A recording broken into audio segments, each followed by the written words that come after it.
Hello everyone. Thank you for introducing me, and thank you for the invitation. It's an honor to be here with you today. And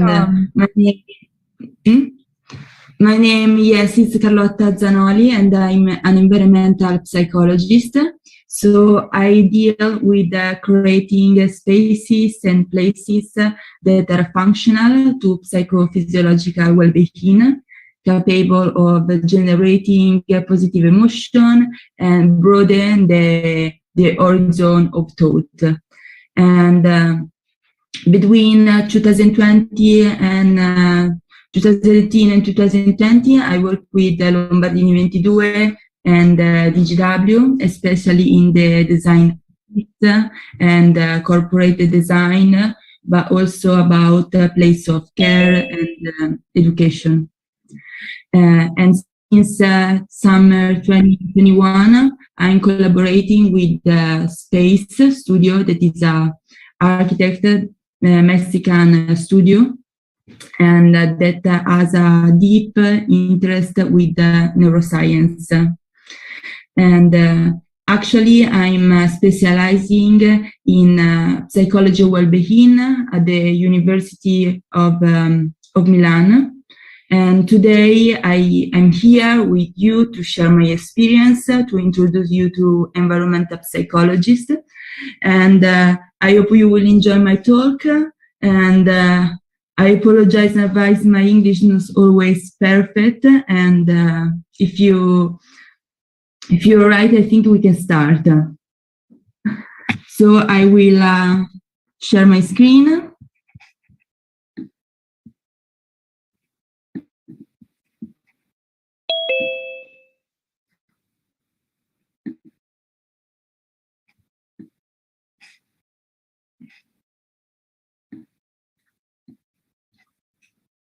Perfect. You can see that?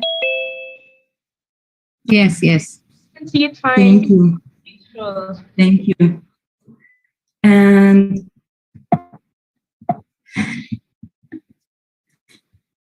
what is environmental psychologist? Environmental psychology is a discipline that studies in a systematic and scientific way how the environment modifies our mind, our behavior, and on the other hand, how our mind and behavior modify the environment. So it's a double relationship. So how the environment change how we feel, how we behave, how we make decisions, and on the other hand is the opposite. Our mind, our way of being affect the environment. So we will see these two different lines. And also how to modify the environment to sustain or avoid certain type of behavior or way of thinking. And an example that I like to do is how we behave on a beach. In a beach is accepted to be disseminated, to stay close to other people that we don't know and interact more easily. And the fact that we are on vacation and that we are in a specific natural setting allows us to do things, but as soon we cross the shoreline and the boardwalk, some of the ways we behave change. We dress, we are less comfortable to interact with others, and there are different behavior rules. The way we think about cities, we can think about cities as different layers. Of spaces and places, each with its own rules, behaving, even just walking change from city to a different part. And we start to begin to see that we have internalized a series of behavior that we learn also from childhood. We know where we need to stay close or where we could run. And we associate behavior and mental situation to places. This is a really famous statement about Winston Churchill. It says, we shape our building and afterward our building shape us. He said that when we want to rebuild the House of Commons, and the House of Commons was where they need to take a decision about the country, and he wanted that the environment help to take a good decision and to work together to the same goal, the well-being of this country. And this was one of the first insight about environmental psychology, and this was really important because we, in general, need to take care not only.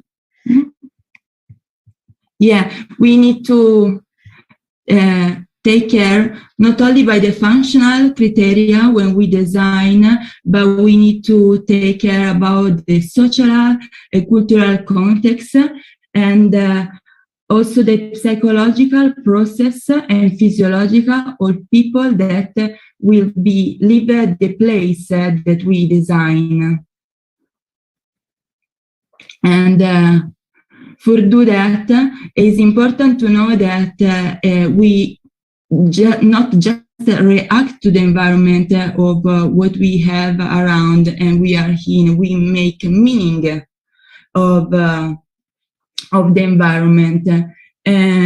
We need to, in the perception, is not just a biological process, but there are also the expectation, the motivation of the individuals, but also the social physical context. So we not consider a place, we cannot consider place as something that is external to the experience, but the place are an important determinant of the experience of like every day, like in all the life. And this is a really important concept. The World Health Organization has defined health as a state of complete physical, mental, social well-being, and not the sense of disease or infirmity. So it's a multidimensional view of health that integrates physical, psychological, social, and environmental factor. So this is really fundamental concept for us because space is a way to act on health. And as an architect, you have the power to design the health of Recording people. in progress. You have the power to design the health of people that will use the space, and is really important.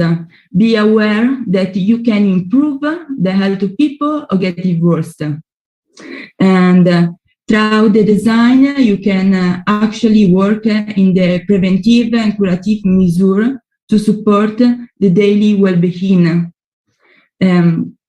For example, understanding how to support well-being is fundamental to create healthy spaces and improve the livability of people. It exists, for example, the sick building syndrome, that is a situation in which occupants manifest a phenomena of ill related to the time spent in the building. So for that is really important work about have a healthy building, healthy cities, and improve it. So health can be promoted by the spatial physical structure to improve psychophysiological well-being. We can work to have a quality environment, and we can intentionally work on a spatial configuration, on material, the use of greenery, on shape, such as fractal, for example. So research is making a lot of steps forward of analyzing how different variables influence the human being. And so there are specific environmental factors that are studied, such as quality, daylight, of the acoustic, the atmosphere, and they can increase the resilience of individuals and also promote individual resources and restoration. And we need to keep always in mind that when we design, we need to think about the relationship between the end user and the environment, because there will be always a relationship with them. And so we can also speak about humanizing design, like we should know how humans are made and how they look like to design what makes them feel good. And this is one of our goals. So when we design, we should take into account not only the material part, but also the biological, so the physiological, be aware how the body change in answer to environmental stimuli, and also the emotional needs of humans.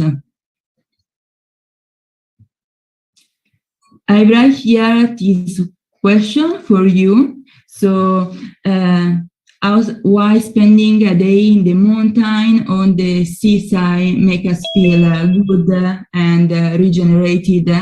And so what's up in us? Or why we are attracted from natural environment in a different way compared to the cities? And the answer of this question is restorativeness. Restorativeness is an experience characterized by a process of physiological and psychological recovery that is stimulated or favored by environmental configuration. And so environment are able to promote recovery. And this type of environment are really important for promoting well-being, and we can use them when we are under stress. But let's get a better understanding of how it's working. Rachel and Stefan Kaplan began a research that lasts more 20 years, and they studied subjects who spend time in nature. And the attention restoration theory reads the ability of human to cope with the daily information load with the voluntary attention, that is the direct attention. And in other words, the voluntary is attention that is voluntary, directed by people to certain stimuli. So it's occur consciously, and it requires a mental effort, cognitive resources. And but this time of attention tends to be exhausted, so overloading the fundamental cognitive process, and therefore it's necessary to recharge the batteries, no? And if we don't recharge, we feel like nervousness is possible, or become angry easy, or have poor mental functioning. For example, when we spend a lot of time at the computer, we need to rest after a while. and because mental and psychological fatigue set in. So we need environmental stimuli that attract our attention in a disinterested way. And this is what indirect attention do and come into play because it occurs without effort in a spontaneous way. And we don't need the energy to make it work, but it's the opposite. It gives us energy. And indirect attention is guided by fascination. Fascination is one of the four elements in a Kaplan model. And fascination can be guided by continent, on the process. So fascination is multidimensional, it can be soft or hard. Soft, like a walk, like a panorama, or hard, like a theater show, or guided by continent. So it can be like a tree or water, or guided by the process. So something that we do, like a physical activity. And also, in a way, is another factor that environment needs to be regenerative. So it's the feeling to be somewhere else than the context when we experience this mental fatigue. And then extents, so we feel that the environment are rich and coherent, and at the same time it satisfies our need of understanding and adaptation. And compatibility, so is about the adaptability between environmental factor and the individual goals and capability. It's like a fitness between the environment and the person. And for measure attention, a fixation is a way to measure attention, so how effort we put into performing a task or stay in an environment or in a situation. And they are recorded by a tracking. And natural environment, as you see, require less fixation, which means less visual and cognitive effort, and therefore less mental fatigue or need to recovery. So now we speak about environmental preference, and because we have phylogenetic, ontogenetic preference for a certain type of environment, and at the same time we actively seek to modify our environment to make it better for us. Evolutionary Psychologist is trying to explain current human characteristics in terms of survival benefit that they may have to our ancestors. So, if a trait, a characteristic has survived and become prevalent, then the genes associated with it must have been selected by the evolution. For example, most of people like design that look like nature, and this is because for the most human time we were on Earth, we were surrounded by nature, so we develop in this type of environment, and by taking into account theories of natural selection, we can design places that are optimizes for our well-being. one environmental preference that we have is the prospect refuge theory, and that tell us that this environmental configuration, so to have a broad view on the surrounding and a place to either way, has been functional to our survival for millennia, and we still carry it with us today.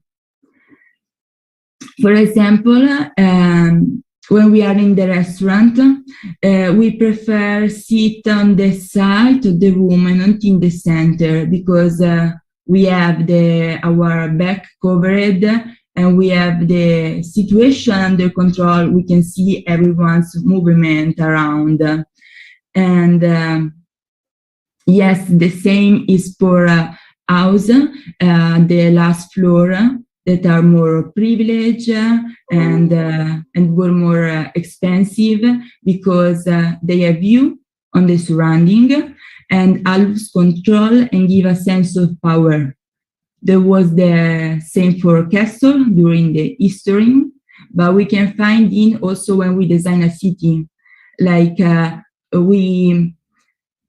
we put a bench when the path is behind the person, probably nobody want to sit there. And but if we selected a more elevated spot where it's possible to look around and see people walking, probably it's a good spot for a bench. And we can do the same reasoning for the office, as you can say in the last speak. This is a good configuration for office because it allows to control the environment.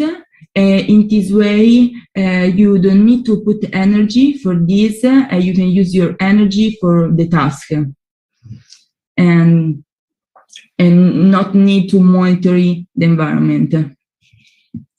Another environmental preference is biophilia, and it's a word that you probably listen, and but it's not enough. I feel a room full of plants. I call it biophilic design. I think the question is more complex, and but if it's becoming a trend, we should only be happy about it.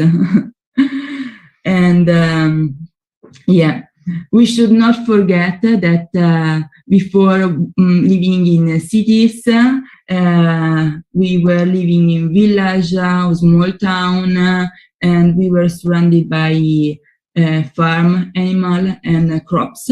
So we were living in a natural ecosystem. During this time, we were evolved with all the behin around, and we developed a really strong bond with the other form of life. And this is why when we are in contact with the sea, with the forest, we feel peace, we feel like that our mood improve, and also our health improve. And probably with the pandemic, each of us experience the feeling of the need to be in contact with nature, and this is biophilia. Biophilic design, according to Stefan Kellert, it can be declined into more than 17 attributes to be applied to the built environment. And they include the natural materials, green walls, and sunlight, botanical garden, and fractal, the connection with the place. And Kellert was a professor at the University of Yale, and it gives a design definition of biophilic. But before, there were Eric Fromm and Edgar Wilson that spoke about this relationship with nature. So according to this theory, we have an intrinsic affinity with nature and about what is vital. And in this relationship have really good benefit for human health. In fact, we have benefit from the proximity and the contact with nature, and it's possible to measure it with medical sensors. In this sense, are fundamental the study of Roger Ulrich, who made the first pioneering study in environmental psychology regarding the theme of hospitalization. And in fact, he studied patients operated from the same disease, and it divided them into two groups. The first group have a window with a view of a wall full of bricks, and the second group have a room with a multi-sensory garden, a really beautiful garden with beautiful sunlight and the air change. And the study has been shown that after a major surgery, patients heal more quickly when they exposure to nature. So the possibility to see plants, daylight, all the different conditions, speed the healing and decrease the pain. And in addition, patients that were exposed to the greening condition required less medication, complained less also, and they were dismissed 1 or 2 days sooner.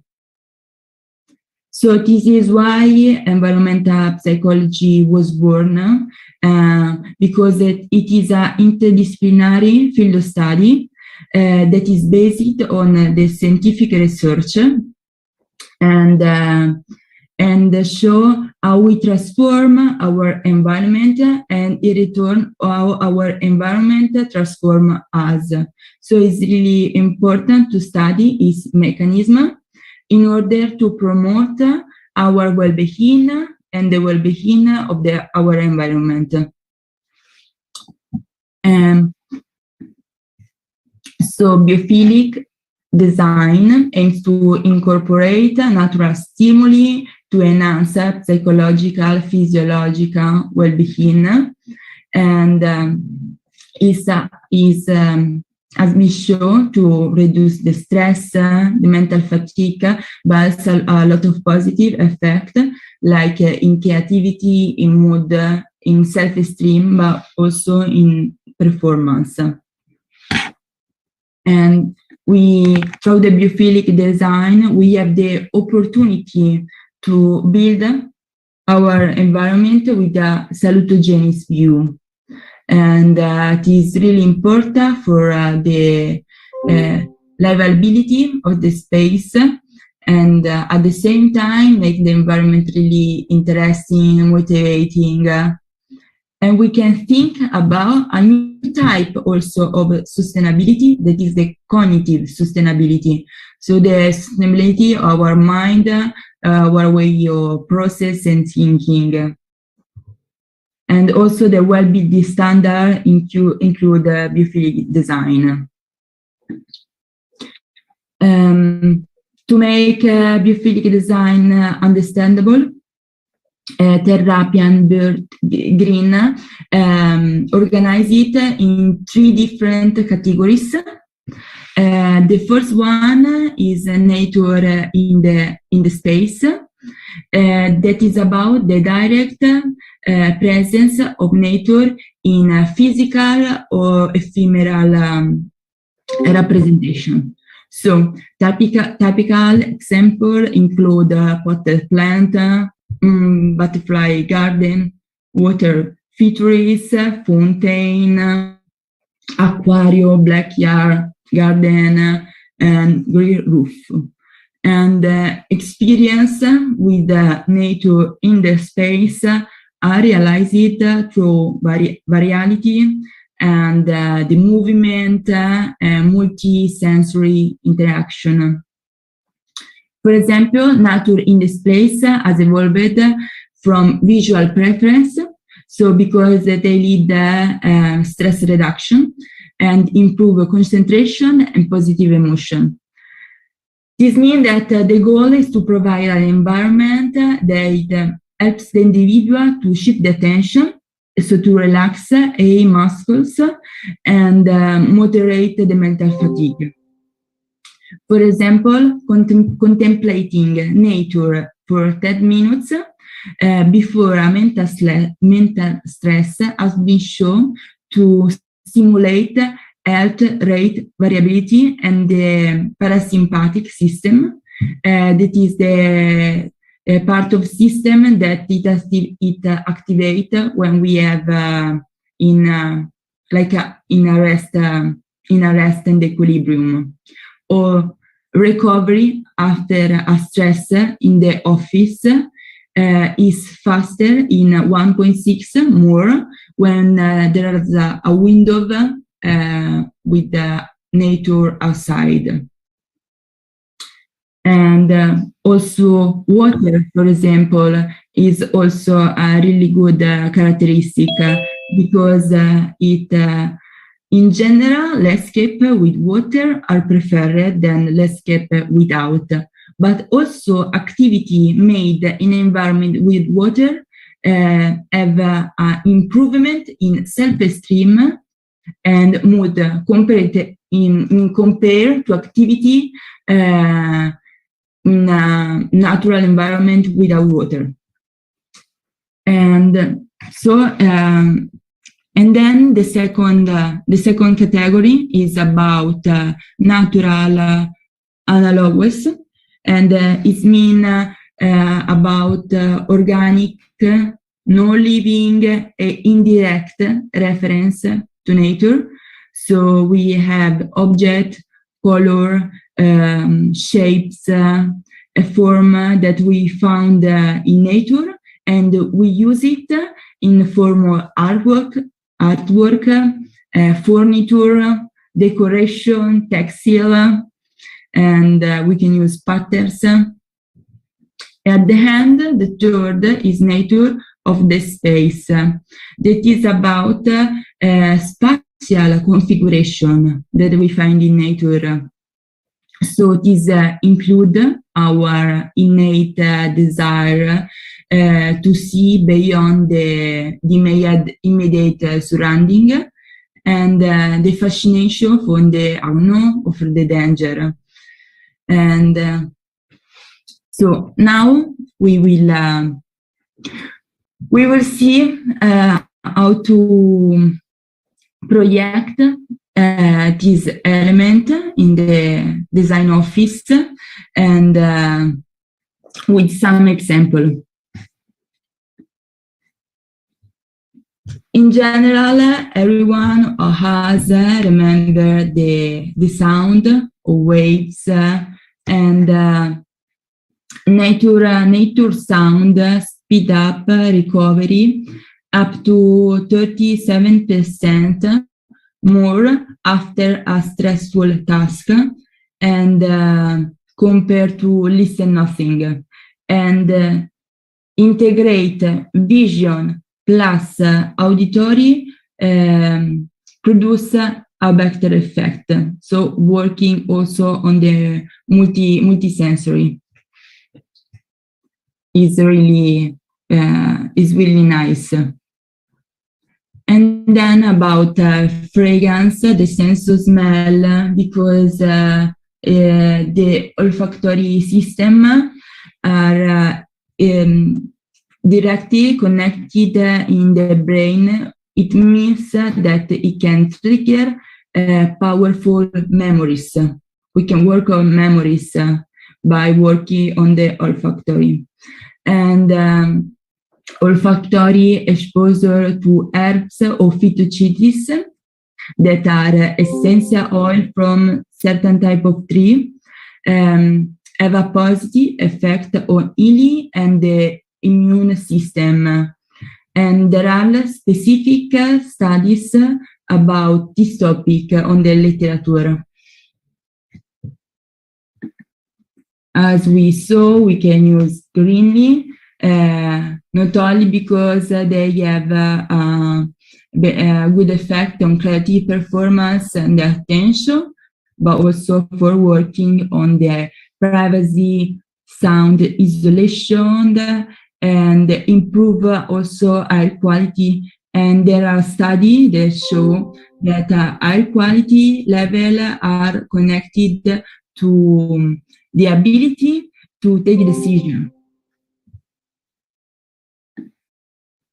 And this is an example of office in Madrid, architect office, and it's nice because here there is a really strong connection with the natural system, and is connected with the season, the different season and the circle of life, and employee, when they go to the office, need to do a little work that is really good, and the experience is relaxing but enlightening.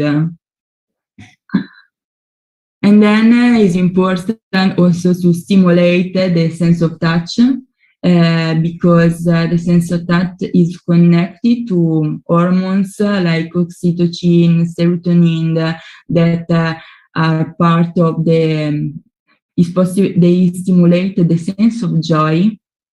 And also important to balance the equilibrium of the different materials. In general, materials have the ability to reflect the ecology and the geology of the place, creating a sense of place, quindi an attachment, a connection. And in this way, the place become rich, stimulating to touch. The aim is to create optimal characteristic, and playing with the characteristic of materials and generate positive emotion and good psychological responses. Human Scale did a survey, a really big survey actually, with 16 countries, and want to investigate the relationship within the workplace design, the response of employees. And so what is the relationship, and what make people feel good in the workplace? They found that natural light was the most popular characteristic, the most important, but also plants and weird colors up in the top 5. The research also showed the benefit to have these elements in the workplace, like as a concentration, general well-being, and it improve the creativity, and it reduce presenteeism, absenteeism. So where we are, you can really like work and concentrate. And it lead also to economic benefit to the different companies. And so we see from this that through the biophilic design and simulating the senses, we can build multisensory map or micro-regenerative experience that bring a moment of well-being to the occupants, and they can be unexpected by the user, or it's possible also to inform the user, so he can use this type of space in a strategic way. It's also common now to build a product gallery and emotional journey connected to the office and the workplace quarter, where all the scenes are nourished and it's possible to generate curiosity and with different stimuli, but all these create a sense of well-being and equilibrium. So we can use the sense of smell for create experience that can be remembered easily through the sense of smell and the multisensory, and it's possible to make the environment really interesting and energizing.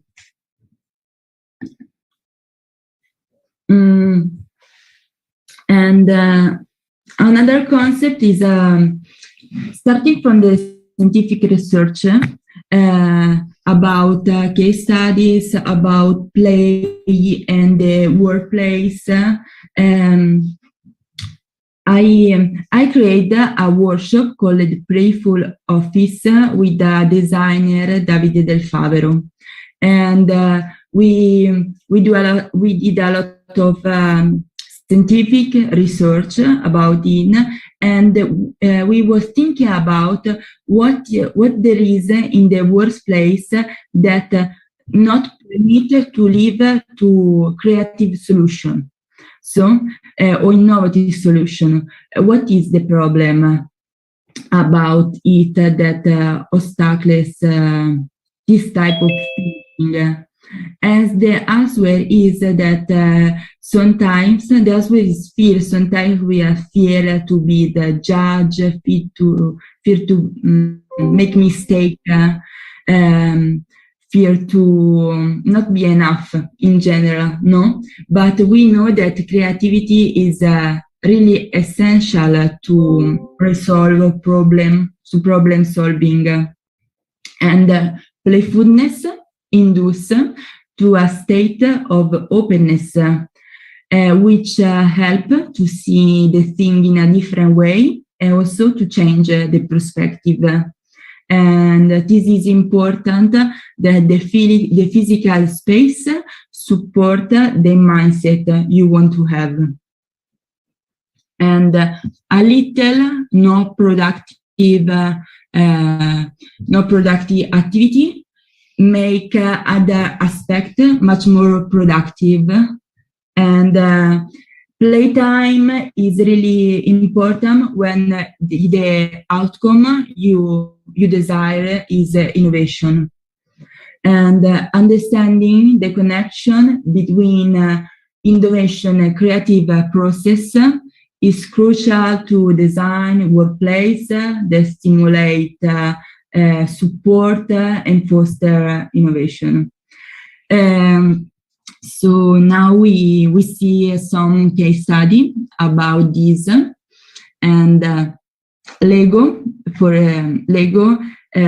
wanted to increase the creativity of its employees, and but he want to do it in a way that benefit also the business, and so he decided to change the design of his headquarters, and he put colorful and fun furniture, and also it create a passageway connecting different parts of the facilities. The example is the space can be an invitation of to make a connection between people and connection between ideas. And also Google in Zurich decided to think about the psychological and physiological well-being of his employees. So it created, design relaxation room where it's possible to carry out some individual task or just relax. The environment consists in a multisensory elements, and also the feature of water than we spoke about before, that it has particularly beneficial. So we saw that linking play and work has many benefits for the company, for the individual, and the social. And they must be supported by the physical environment, but also managerial context that allow to do this. We have improving the social connection or informal learning because we have the propensity to learn from who we are in good relationship, and there is less perceived judgment and more beneficial circumstances for communication or for collaboration, because more cozy team, more availability to the colleague, and cohesive socialization, or just happiness, because it helps wide thinking in general. Also, if you are happiness makes people also more productive. Innovation, as we see the connection between play and creative process. But what we know about the brain 30 years ago was that after boredom, only in a specific period of time, the brain could change, then it remains static. Today, we know that this dogma is really overcome, and the brain is not static, but is actually plastic. And so it has the possibility to change for all the time life, from the day we born to the day we die. And Myron Diamond did his research with this team called the significance of enrichment, do experiment with putting mice in a different setting. The first group in a cage really full of toys, that full of stimuli that they change almost every day with social presence. The second group have a mice with no toys, but only social presence. And the third group have is social isolation and no toys. After a period of the time, they saw that the mice of the first group, the cerebral cortex of them, have become bigger, and there were more connection in synapses. In the second group, not really we have change in it, but the third group, the cerebral concept become thinner, and there was really a bigger result. And Diamond showed that the structure of cerebral cortex can change in response of environmental stimuli. So living in a socially rich environment and surrounded by cognitive stimulating stimuli, exercise, healthy diet, are important part of the puzzle. And when in stimulating the synapse plasticity and producing neurogenesis. Neurogenesis is the processing or forming new cells in our brain, so synapses, when an information comes together and there is a connection. So a certain type of activity have a positive impact in brain development. And active plays stimulate the brain neurotrophic factor that promote the growth and the differentiation of new neurons and synapses, and support also the survival of the existing one. So having a brain neurotrophic factor high allow us to learn faster and better, age more slowly, and have great brain performance. So when we create a new connection or information that shall line up at the same time. So different parts of information come together. And the innovating process involves discovery, hidden similarity between a thing, an idea, and making the connection clear. And incorporating playfulness is essential to develop this type of flexibility, and understanding the connection between play and creative process is a key to inform the built environment and support and enhance innovation.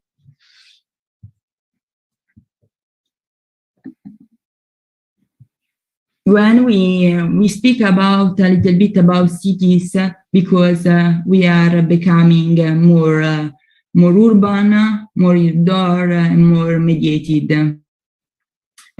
Cities are becoming more larger, and there are also more cities in the world. But there are also consequences for the human health, and because they bring with them stressful factor, and we need to pay attention and try to mitigate it. A solution that is widespread problems such as sedentariness, stress, the traffic, poor diet.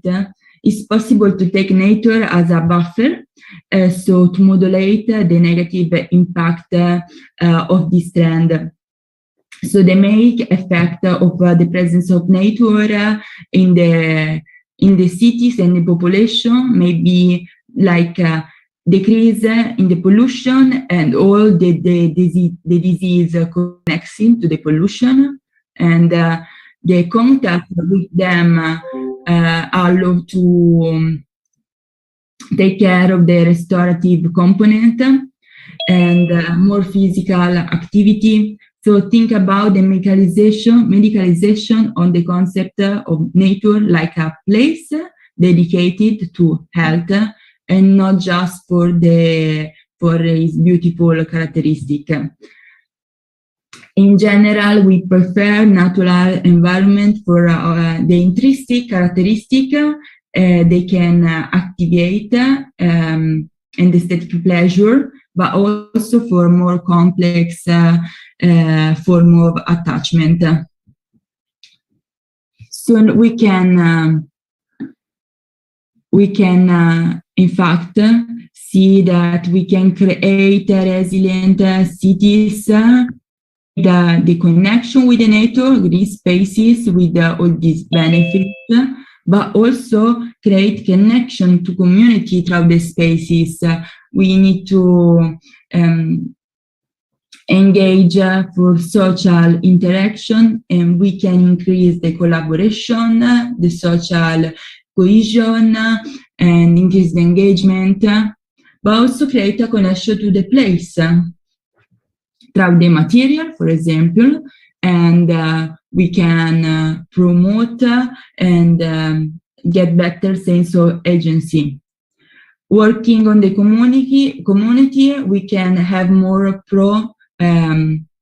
pro-social behavior, and in connection to the place, we can have more pro-environmental behavior, and they're really important for equilibrium in the city. Through natural places, we can have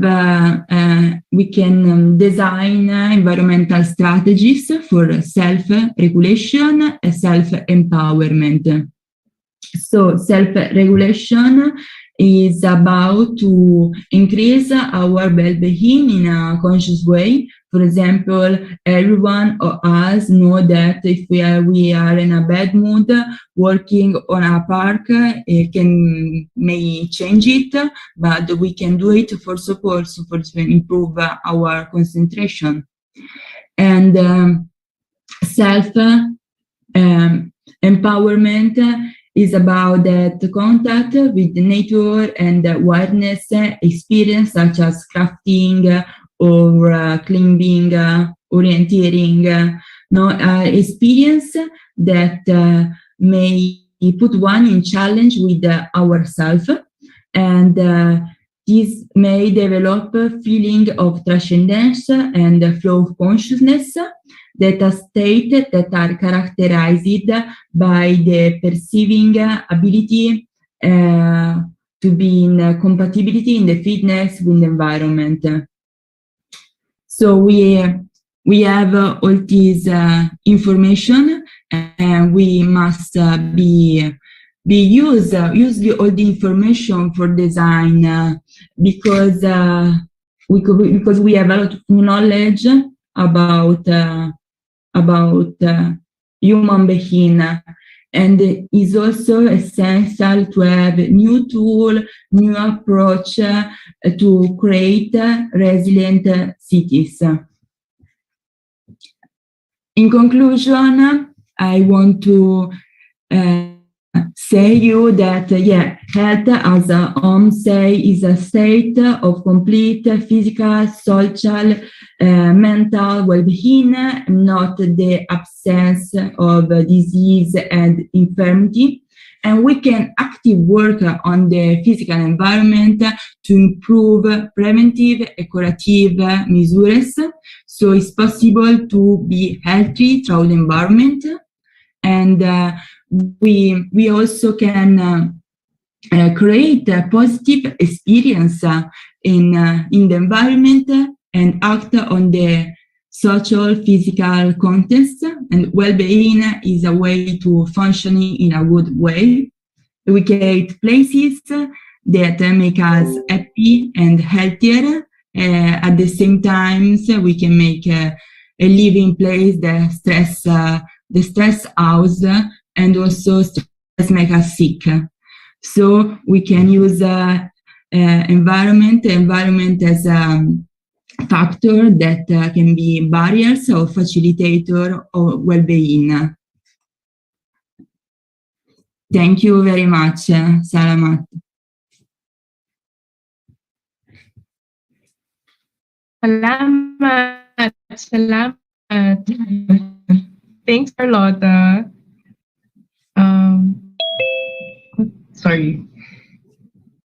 Thanks for sharing ideas on how our building shapes us, and how, as architects, we can create an impact to the designs we create. Am I choppy? Sorry. Thank you to you. Thank you to you. It was a pleasure. Yes. Is Archie here? I'm here, Carla. Carlotta and Burley, thank you very much. Thank Okay. you to you all. Okay, so the next part of the program is the Q&A. If it's okay with you, Carlotta, to take a few questions from our audience. Yes, of course. All right. We have questions from the audience. You can start typing on our chat if you have a burning question for Carlotta about environmental psychology. Here's the first question from the audience. Question number 1. As an environmental psychologist, how do you work with architects? I think that there are many ways to work with architects and work with in a multidisciplinary way. For example, it's possible to do evidence-based design, so do scientific research, and then work together on the result with architect and give me the guidelines to make us space healthy, and or it's possible to write white paper to inform. It's possible even just speaking about this is a way to collaborate, because all together we work to create a new idea of the environment and how we design. Nice. Thank you. I'm gonna stay with this question. Can you give like an example of your previous work, like let's say you worked with an architect and you suggested this specific practical idea that he can use to improve, like let's say the productivity of an office or the quality of life in a home. Do you have examples of that? Something that we could actually use? For example, with Lombardi 22, we did multisensory maps for office. Mm-hmm. So office that is activity-based layout, so a layout divided for the type of the activity. Maybe you have a room for concentration, mm-hmm. So it's more preferred to have a certain type of light or the mm-hmm. color of the light, the Kelvin, and then so change the light, the user green, the materials in relation of the task. So if mm-hmm. you need to collaborate, if you need to brainstorming, and all use this characteristic. Nice. Those are items that we could design around to promote a positive environment. Correct. All right. Next question. With everyone having their own likes and dislikes in a space, is biophilic and regenerative or access to nature a preference or something that all human beings require? I think that there are phylogenetic, ontogenetic preference, but then everyone has have individual experience, individual life, and all these three elements are mediated. But in general, is something that come from our evolutionary history, and not all the environment, of course, are regenerative, and research is making a lot of steps forward for identify characteristics, analyze how to better recognize it. Right. You can only box in a person too long or long enough before he becomes crazy or to feel boxed in, or as they say, have cabin fever. I think everybody experienced that during this COVID pandemic. Yes. Okay. Let's move on to the next question. Actually, this is is Mark showing the slide? Okay. Question number 3. What are the major setbacks in environmental psychology in architecture and design?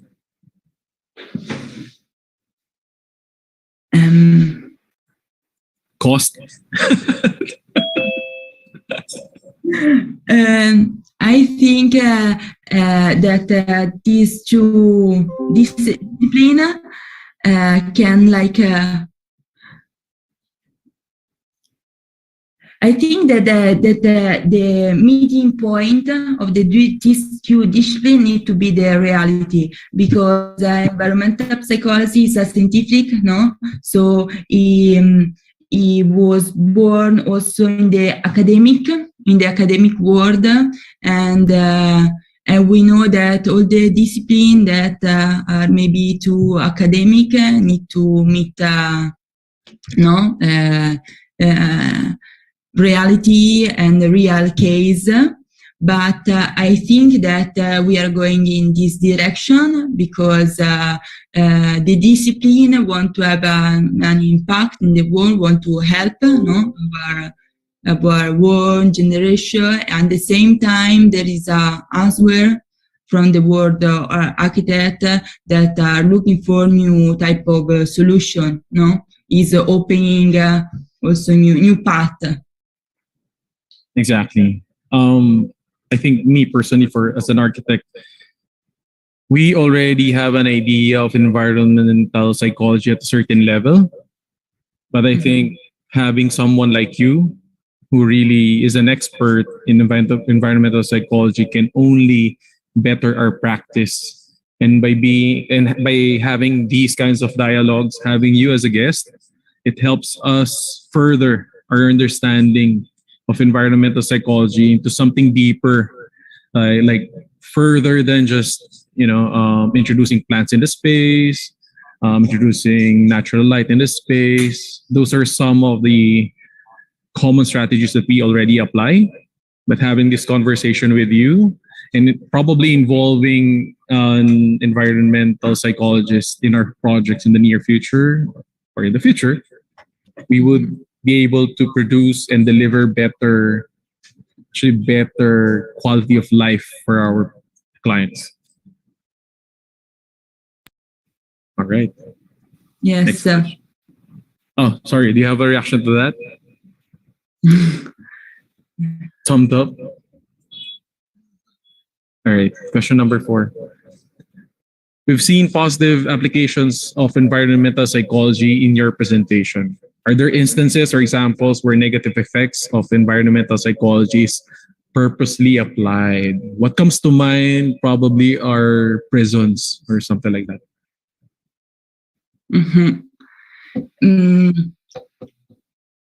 I think that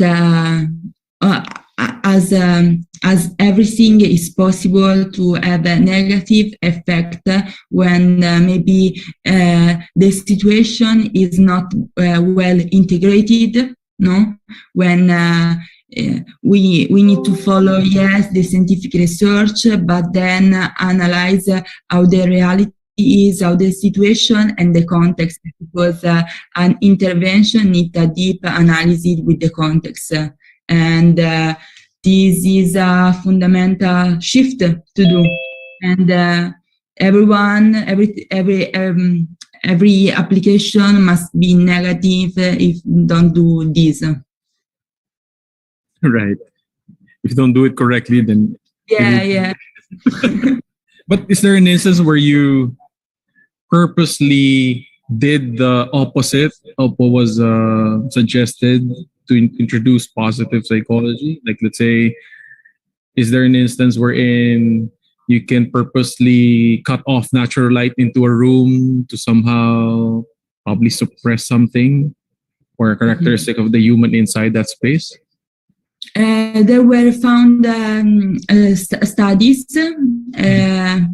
in the University of Tokyo, something in general, and they used 2 different rooms, one with no natural light completely, the other with natural light plants, and they measure a lot of with a lot of sensor, no?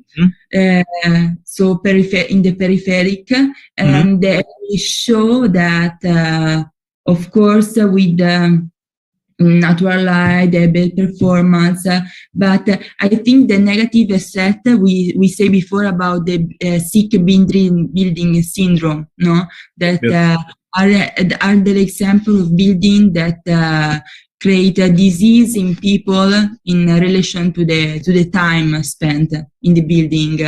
This is a bad example. Yeah. Okay. A side effect of no natural light. All right. Next question. Sorry. I think this is similar to a question in our chat. So if coming from a cookie cutter workplace situation, what changes do you think are easy to introduce as first steps to having a playful office on the top of neurogenesis, or just having a better office in general? I think that the first thing is to all of these in a managerial way. So less people really act in this way, no? Less people allow to do this. And then also I think it's important to have a social design project. So build this together with the employees, so with his personality, with his way of working, of course, with their preference. I think that is the starting point. All right. So it's important to have a dialogue with the staff or the workforce, and they will tell you what would be better suitable for them. They might ask for overflowing beer fountain. That's the danger of asking. All right. So next question. Thank you for sharing your expertise with us, Carlotta. May I ask for suggestions how we can improve our old office and or factory that may be more pleasing and enjoyable to work long hours for employees? I think this is related to the previous question. Mm-hmm. Yeah, I think that create a good atmosphere, is also connected to the physical space. We are also in a social physical context together. It's not possible to divide these two components. And I think also that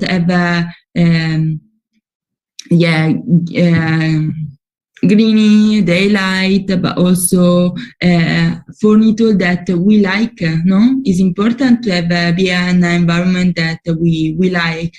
We feel good to stay there, and also think about the aesthetic part. Nice. All right. So what I'm getting is, when we design our space, it's not only important to have the most innovative or the latest technology in the space. It's also important to focus on the social aspect of the space. Some might say that social is more important. The social aspect is more important than the physical. Or if you have the nicest finish, or if you have the nicest lights or bulbs. All right. Next question. Question number 7. Are there quantitative measures that can be used when we apply regenerative design in biophilic design? There are different measures for find regenerative environment. That is a really like specific topic, and you can measure by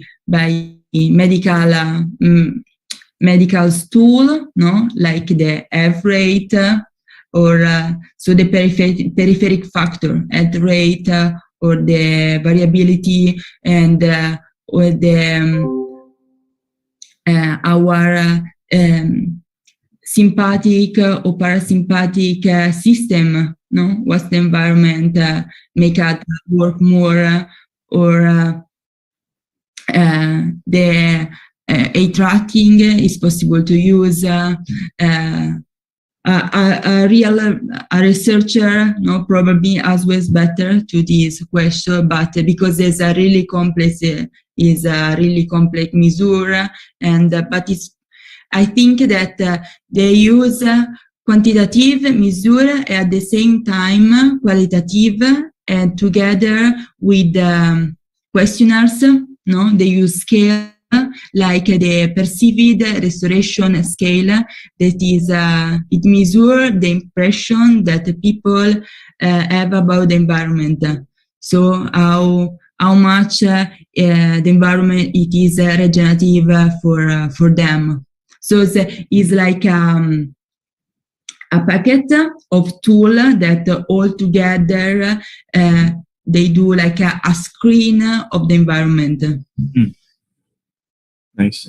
I think from the person who asked the question was coming from a point of view wherein we can explain or promote to a client that applying regenerative design can be this much profitable, or you know?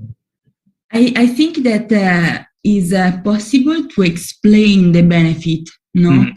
Just not say to put plants or the light, but explain why. That's the part, the important part, because if you explain why, the person had the possibility to use the space in a smart way, because know what he need, how to find it. Mhm. You know, it is a strategic use of the environment. All right. And I think you also presented a few charts or graphs earlier, where there's a measurement, an actual number to, like, let's say how many percent the person felt more creative, more productive. And like you mentioned, the eye movement, there's lesser eye movement in a natural setting, wherein it probably equates to a more relaxed state. All right. Next question. Do you interview the users and clients to gather information for the consideration of design as a consultation? Can you share this process? Mhm. I think that a process that works is to use two directions. The first one is to use the scientific research, no, to have a solid and valuable base to start. At the same time, speak with the users. Together with these two directions, it's possible to create value. And I think that these two parts need to work together. Could it be as simple as asking the people in the workplace of, okay, what do you think could make you more productive? Is something as simple as that, and then start the conversation and see where it goes? Maybe ask the person of what he think he need to be more productive. Maybe they have no an acoustic environment that is not good for them, or maybe he need an environment when he can stay alone, or maybe an environment where we can stay with few people, not too much, or he need listen music. It's important also to work, or the fitness with environment and people. Exactly. So it starts as a conversation, not like a list of questions per category. You kind of have to let it be organic on the topic of regenerative spaces. You need to have an organic conversation with your. It's possible also, and I don't know, you need to change the design of an office and take a small part of employees that will be like a group of involved in the process with some maybe workshop, and in the workshop it's possible to talk about also this part. Nice. Okay, let's see if we have more questions, if it's okay with you, Carlotta. Yes. All right. Question number 9. What do you think about Academy Neuroscience for Architecture? Are there overlaps with environmental psychology? I think that they work in the same direction, and this is a really important academy, and environmental psychology and AMPA work in the same direction, and also with a similar team, and together need to study neuroscience. So I think there is a really big affinity of them with together. So yes, a really good way to collaborate in the design process. There you go. Next question. Last question. All right, last question. Question number 10. Thank you for a very nice presentation. In your attention retention theory by Kaplan 1995, how do you differ this with the affordance theory of Gibson? I'm really fascinated with the immersive experience in architecture world.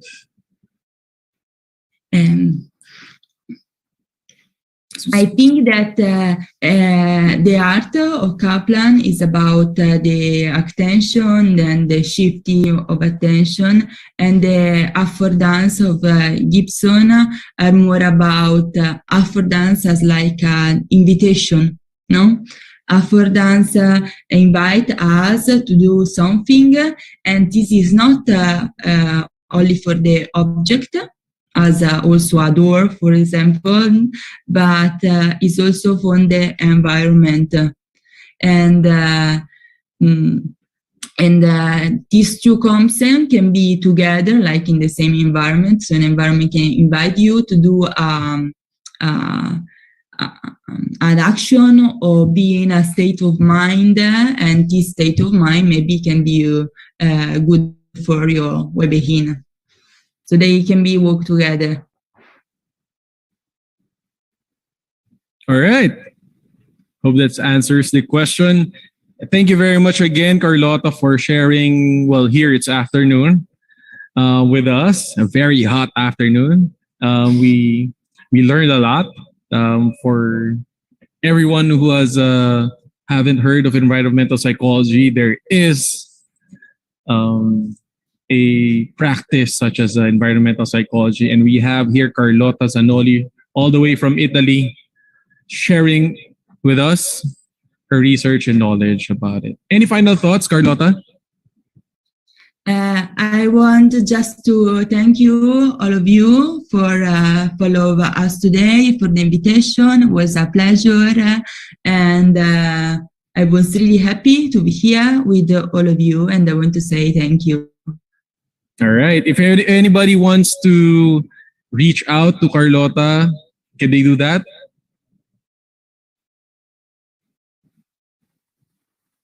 Do you mind if we send you emails, or do you have Instagram or something like that? LinkedIn. LinkedIn. All right. We'll just share with the rest of the group the contact details of Carlotta if you have further questions. But for this afternoon, that's it. Thank you very much, Carlotta. And maybe I invite Burley to present the certificate of appreciation for this afternoon's guest. Thank you. Thank you, Carl. It was a nice talk. United Architects of the Philippines, QC, South Triangle, this certificate of recognition to Carlotta Zanoli for sharing her valuable time and knowledge as guest speaker on Mindspace webinar series held on March 26, 2022 via Zoom, entitled Environmental Psychology, a Multi-Disciplinary Approach to Design that Promotes Psychophysical Well-Being, signed by Architect Bonstarer S. Resident and me, Architect our Regional District Director from L. Arce, Ignacio, Uap EAROPH. Thank you. Congratulations and thank you, Carlotta. Let's have a screenshot picture. Sure. Okay, everybody, turn on your cameras. For the picture. Kindly stand by also for some announcements from UAP National events. Yes. Sure. Okay. Screenshot team. Everybody say green. Corny ko. Green. Environmental psychology.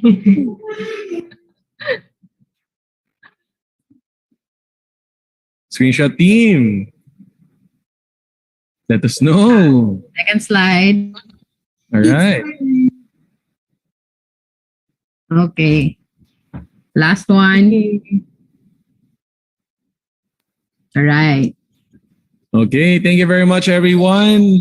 Before we let you go, we have a few announcements by our chapter president of Quezon City, Maine. May we invite to the spotlight. Andito ba siya?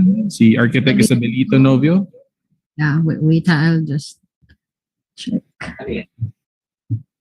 Let's say thanks to our sponsors first while we wait for. Oh. Oo nga. What's happening? Oh?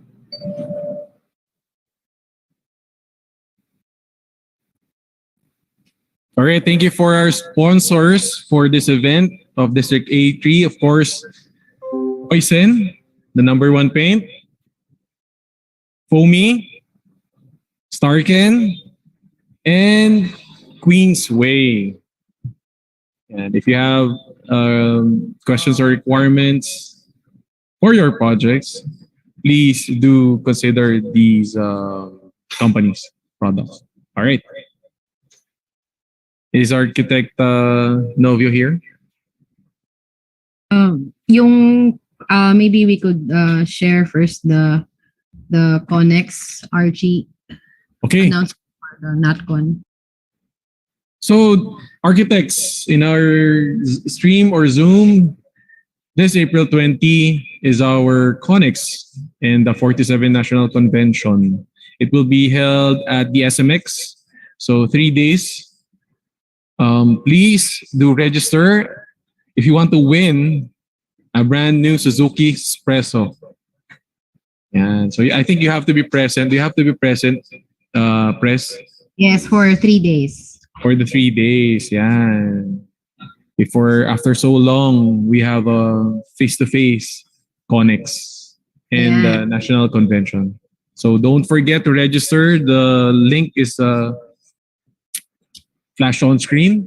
And I think they have a Facebook page you can search where all the details for their registration is posted. All right. I think Architect Isabelito Novio, the chapter president of Quezon City, Maine, is already waiting on the wings for the announcement of the next activities. Ayan, go. Oh. Please unmute. Oh, wait lang. Okay. Thank you, everyone. Pasensya na nandito ako sa HQ. But first of all, I would like to greet everybody, every architect, a 47th founding anniversary of our organization, the United Architects of the Philippines. And congrats, CP Tara, for your wonderful webinar today as we continue the series of as we continue this A3 District A3 wellness series. I would like also to invite everybody to continue support us, the chapter president of District A3. And on April 9, we will continue our this webinar series entitled naman Soul and Space. So we have this is the fifth one. So we discussed mind and space, heart and space. I think syempre kasama na rin din yung body, and on our part it will be the soul and space naman. So our speaker for that webinar is the following. Nandyan sila. So first one is Brother Arun Gogna.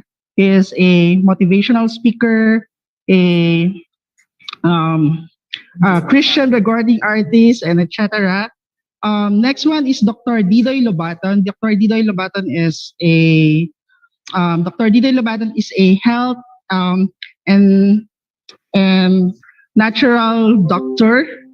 So he's also a motivational speaker. He writes books.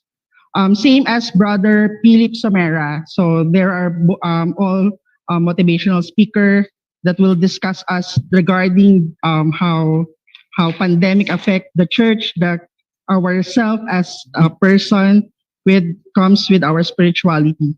And with waste, we were lucky enough to na mapaunlakan ng ating ng ating last speaker. It's architect Froiland Hong, a past national president and the 11th Likha awardee for the UAP. So he will discuss of course he will discuss his project about churches, parishes and shrine, and then also discuss the pandemic setup, or how we can design based on the guidelines right now, and what are the changes when it comes to church design. So hopefully you can also join us on April 9 from same time from 1 p.m. onwards. And it will not just an ordinary webinar. So our chapter, together with the District A3, specifically QC Saga, which is the founder of this patent of this webinar series, plus the QC Capital. It will be for some Catholics, maybe some of your Catholics, it can be a pre-Holy Week event. No? Kasi after nung Sabado to, kinabukasan nito is Palm Sunday na. Correct. So tuloy-tuloy na yun for the Holy Week. So maybe you wanted to refreshen up your spiritual self, no? Baka gusto nyong mag-reflect for the Holy Week, and maybe it's a good start to start that week. So again, we would like to invite everybody on April 9, and yun, we will just give you the link na lang po doon sa mga chapter president. Thank you, CP Tara. Congrats. Thank you very much, CP Tolitz. Grabe. Spiritual recollection for the Holy Week. And it's free. I think it's free for everyone. So don't forget to register.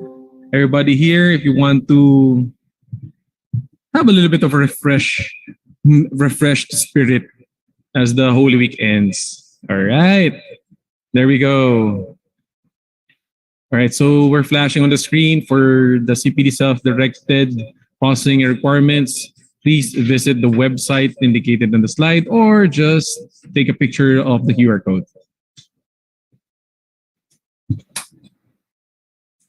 Okay.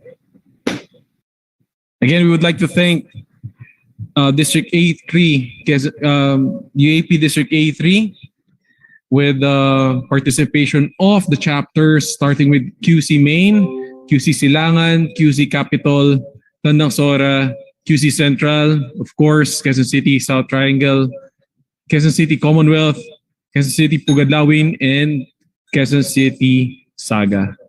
All right, thank you very much, everybody. Burley, are you still there? Hello.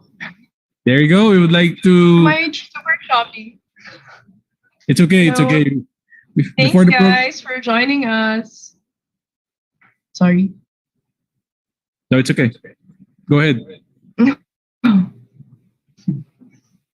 All right. I think that's it for us. Together with my co-host for today, Burley Luxin, our chapter president, Architect Boss Tara Remo, the South Triangle technical team, and yours truly, Archie Tolentino, the host for today's event. Thank you very much for joining us this afternoon, and we will see you on April 9. Bye-bye. Thank you very much, everyone. Everyone. Thank you. Carlotta, thank you for staying. Thank you.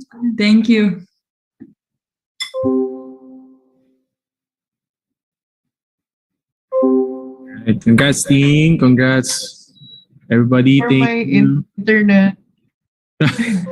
Shout out to the internet provider of Burley for all the technical difficulties. Oh my god. Thanks, Archie. You did so well. No, everybody did their thing. Thanks for backing up while I have technical difficulties. The pressure of having an online webinar, no? Alright. It's Carlotta sila. Yeah, I told her to stand by. Alright. Okay. Congrats everyone for a successful event. Recording stopped. There you go.